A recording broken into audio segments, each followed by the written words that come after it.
Hi, Stephen from Own or Disown. Now, with all of these thin and light laptops stealing all of the limelight, it is easy to forget that just with a little bit more weight, you can actually get a better performing laptop, often for less money, such as the GP63 or the Asus ROG Strix 2. And well, today I'm taking a look at the Asus ROG Strix 2 Hero Edition, otherwise known as the GL504GM. HID Evolution were kind enough to send me it. They repasted it with liquid metal, but you can get the stock configuration for about $1,700, and that has 16 gigabytes of RAM, dual channel, 256 gigabyte SSD, and a 1 terabyte hard drive. Now, powering it is a 6-core i7-8750H CPU and a GTX 1060 with 6 gigs of VRAM. You can also get the SCAR edition with a GTX 1070 for $2,000, or even a 17-inch GTX 1060 model for $1,700. Unlike the similar looking Zephyrus S, it does have a total aluminum build. That's not to say that the build quality is not poor, and in fact I would say it is better than both the Helios 300 and the MSI GP63. It borrows the same two-tone design lid that is used on the Zephyrus, but this time it is made of plastic, but with more of a gamer-centric ROG symbol that changes colour. As with the Zephyrus, it has thin side bezels and an even narrower top bezel. But in order to do this, Asus moves the webcam to the bottom right, which is far from ideal. So the webcam, 720p, not the best, a little bit blurry, and of course it's positioned right down so you can see your fingers, so that is a shame. Still, the Strix 2 is a sharp looking laptop with the ROG symbol also on the front chin. In comparison, the MSI GP63 here on the right looks a little bit more chunkier, but I do prefer the colours on the MSI's TN panel. Asus has applied an anti-glare coating to the 144Hz 3 millisecond 1080p panel, and indeed it copes quite well with reflections. It actually uses the exact same AUO panel as the Zephyrus S. The colours are quite good, but the panel does have a little bit more flex than the Zephyrus S. Its colour accuracy is the same as that on the Helios 300, but does fall short of that on the MSI GP63. At 100% brightness, it is brighter than the Helios 300 with 331 nits, but it does drop off quite rapidly at lower settings. For gaming, the 3 millisecond response time and fast 144Hz refresh rate is ideal. In my ghosting test, it performed better than the 120Hz panel on my MSI GP63. Now, I did have a bit of backlight bleed in opposite corners, but it was only noticeable in this test. At the front, a configurable light bar adds some extra gaming bling.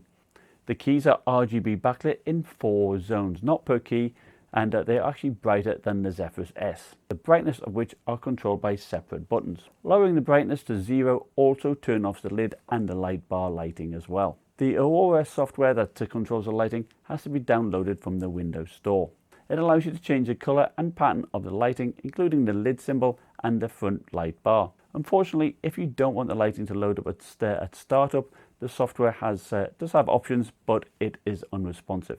Asus does have an app for your phone, which allows you to keep track of temperatures and adjust the fan speeds, which is very useful. The keyboard deck is solid polycarbonate with a printed ROG design on it, and it is good at keeping fingerprints at bay. The Windows Precision touchpad is a good size, and it's smooth with 2 quiet mouse buttons that are easy to press. I like the keyboard. It has 1.8mm of travel, and it has good responsive feel to it. The Q, W, ER keys are transparent for MOBA games. You have separate buttons to alter the volume, disable the mic, and to activate their gaming center software, and you have a separate number pad. Up top, you have an air intake, which is great to see. Here we have the Strix 2 on top of the GP63. On the left hand side, we have the power port placed at the back, which is great for keeping the cable out of the way. You have a LAN port, a mini DisplayPort 1.2, HDMI 2.0, you have 2 USB 3.1 Type A ports, which are Gen 1, and a combo headphone mic jack. Looking at the back, you can see how much slimmer it is versus the GP63, and how they anodize those air vents red, which I think is a very nice touch. On the right hand side, we have an SD card reader, a USB 3.1 Type A Gen 2, a large heatsink, and the Kensington lock. Underneath, the ABS plastic maintains the 2-zone pattern, which I think is a nice touch. At the front sides are 2 3.5 watt speakers, and it's good to see Phillips head screws to give easy access for upgrading.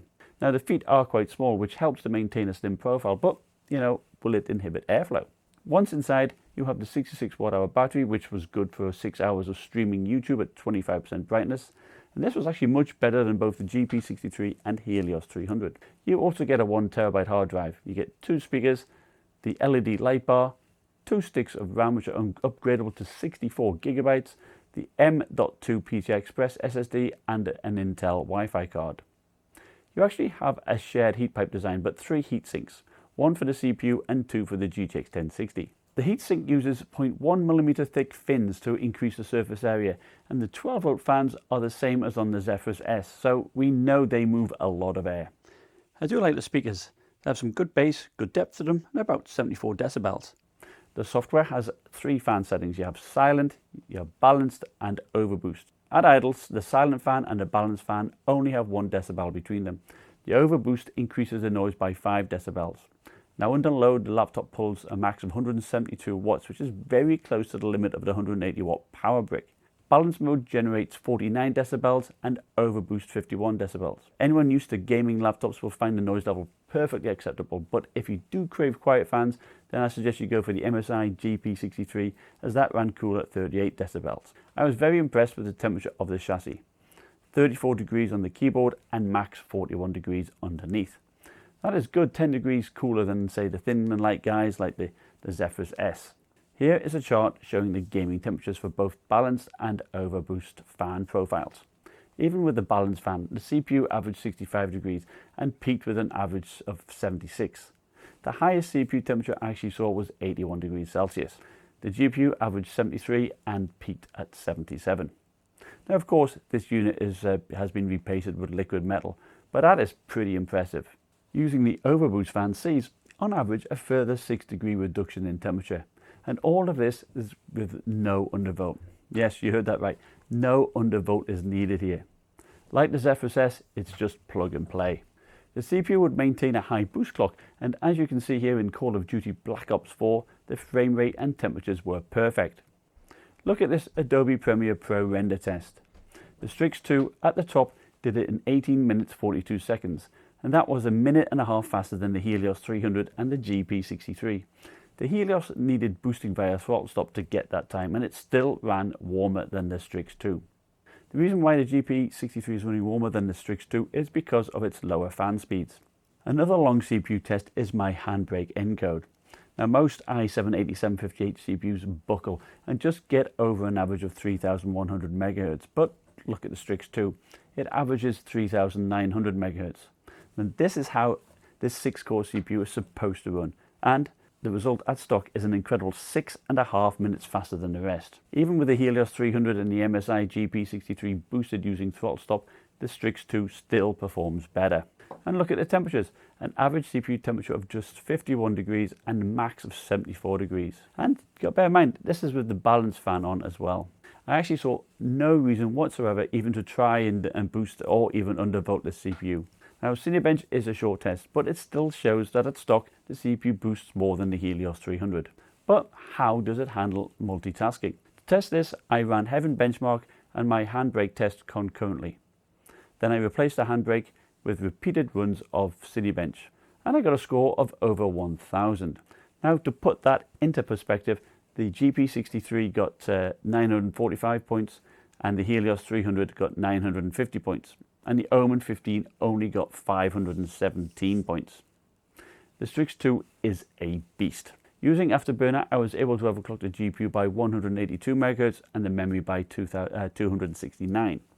And in Far Cry 5 Ultra settings, the temperatures were quite steady in the low 70s, with pretty much the max GPU utilization and 3900 MHz on the CPU. The frame rates were just below that of the Helios 300 and the GP63, but they used earlier drivers. So I tested with new drivers and they were more in line. In Battlefield 1, the CPU and the GPU were in the low 70s and performance was great. There was no stuttering at all. Again though, the frame rates were just slightly behind the GP63. So updating the driver on that did close the gap a little bit. Overclocking did see a 9% gain though. Here is Fortnite using the balanced fan with epic settings. Temperatures in the low 70s and the CPU boosting nicely. Nothing to complain about here. With the balanced fan, I was about 9% behind the rest, with them using the earlier drivers. But updating the GP63 with the latest drivers actually improved the performance. Certainly the Strix 2 does lag behind a little bit. Overclocking evened things out a little bit more. Finally, PUBG with ultra settings, the CPU ran in the high 60s and the GPU pretty steady at 70 degrees. There's no throttling whatsoever. This time the Strix 2 held up better, only the GP63 overclocking better. So how would I sum up the Strix 2 Hero Edition? I was very impressed with its ability to tame this 6-core CPU. And it finally shows what it is capable of, and indeed, if you do use a lot of programs that use a lot of threads, this laptop will be great for you. It is also pretty sleek and stylish. The build quality is pretty solid and it has decent ports. Now a Thunderbolt 3 port would have been great. It would have been icing on the cake, and to be honest, at this price point, I think they should have included it. The battery life was also pretty good, and since it doesn't weigh too much either, I think it is a good laptop to take on the road. And it's good that you can turn off the lights so you don't have to scream gamer if you don't want to. The speakers and keyboard are also pretty good, but to be honest, forget about that webcam. Now the Scar 2 with the GTX 1070 looks like an interesting alternative to the Zephyrus S. It has the same panel and it has a very similar footprint. Sure, the Zephyrus is a little bit thinner, but not by a huge amount. So perhaps the deciding factor is the keyboard placement. Now remember to follow me on Twitch, as I am getting fast internet so I can actually do my live streaming thermal tests. I'd like to thank you for watching. Remember to like, to subscribe, and I'll see you next time. Bye.